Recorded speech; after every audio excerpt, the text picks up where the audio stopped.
بسم اللہ الرحمن الرحیم اللہم صلی علی محمد و آلہ و اطرتہ بعدد کل معلوم لک۔ سامعین و ناظرین، حالت روزہ میں روزہ دار بندہ جب وضو کرتا ہے، وضو کرتے ہوئے وضو کے اندر کلی کرتے وقت اگر غرارہ کر بیٹھے یا بغیر غرارہ کیے اس کے حلق میں پانی چلا جائے، وہ روزہ دار ہے۔ یا ناک کو پاک کرتے ہوئے اس نے ناک میں پانی چڑھایا اور پانی اوپر دماغ تک چلا گیا، تو کیا اس صورت میں اس بندے کا روزہ ٹوٹ جائے گا یا روزہ برقرار رہے گا؟ اسے بعد میں کیا کرنا ہوگا؟ اگر وضو کے دوران آپ نے غرارے کیے ہیں تو یاد رکھیں، پہلی بات تو ہمیں یہ سمجھنی چاہیے کہ روزہ دار کے لیے دوران وضو غرارے کرنا منع ہے۔ روزے کی حالت میں وضو کرتے ہوئے آپ غرارے بالکل نہ کریں۔ لیکن اگر آپ نے غرارے نہیں کی، ویسے کلی کی ہے اور پانی حلق میں چلا گیا ہے، اس کی دو صورتیں ہیں۔ صورت نمبر ایک یہ ہے کہ آپ کو اپنا روزہ یاد نہیں تھا، کلی کی ہے، پانی حلق میں چلا گیا ہے، لیکن آپ کو روزہ بھولا ہوا تھا، آپ کے ذہن میں یہ بات نہیں تھی کہ آج میرا روزہ ہے،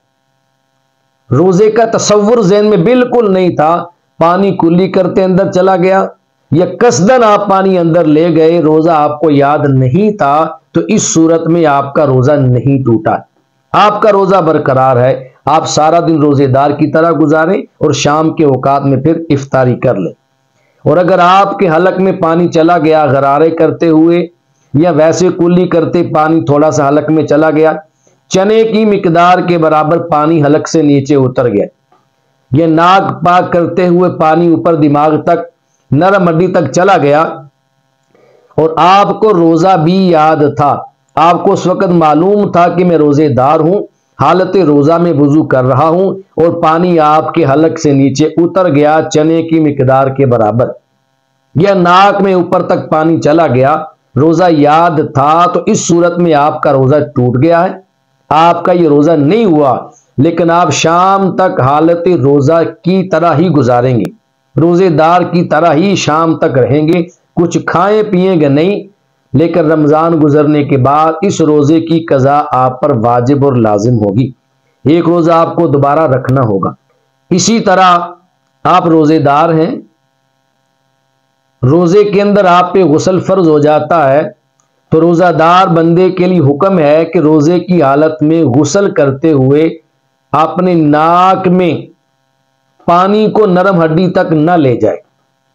روزے کی حالت میں غرارے نہ کرے، جس پر غسل فرض ہے اسے بھی حالت روزہ میں غرارے کرنا منع ہے۔ اگر اس نے غرارے کر لیے یا ناک میں پانی چڑھا لیا، اسے روزہ بھی یاد تھا اور پانی ناک میں اوپر چلا گیا، پانی غرارے کرتے حلق میں اتر گیا، تو اس صورت میں اس بندے کا روزہ ٹوٹ جائے گا، بعد میں اسے اس روزے کی قضا کرنا ضروری ہو جائے گی۔ اور اگر غسل میں بھی اسے روزہ یاد نہیں، غرارے کر بیٹھا، پانی حلق میں چلا گیا، روزہ بالکل بھولا ہوا ہے، یاد نہیں ہے، تو اس صورت میں اس بندے کا روزہ نہیں ٹوٹے گا۔ اللہ تبارک و تعالی صحیح معنوں میں رمضان المبارک کے روزے رکھنے، نبھانے اور دینی مسائل کو آگے پہنچانے کی توفیق اور سعادت نصیب فرمائے۔